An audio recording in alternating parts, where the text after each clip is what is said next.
జుక్కల్ విద్యార్థులకు పంపిణీ. చుక్కల మండలంలోని లార్డే గ్యావ్ ప్రాథమిక పాఠశాలలో విద్యార్థులకు పాఠ్య పుస్తకాలు, నోట్బుక్, యూనిఫామ్ అందజేశారు.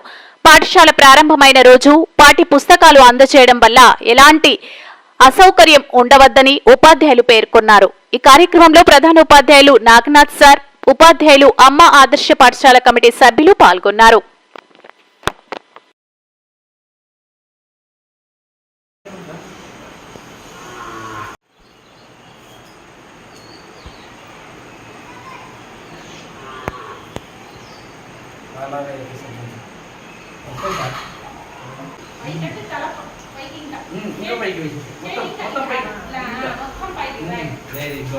Sir, we'll go and pick a sleep.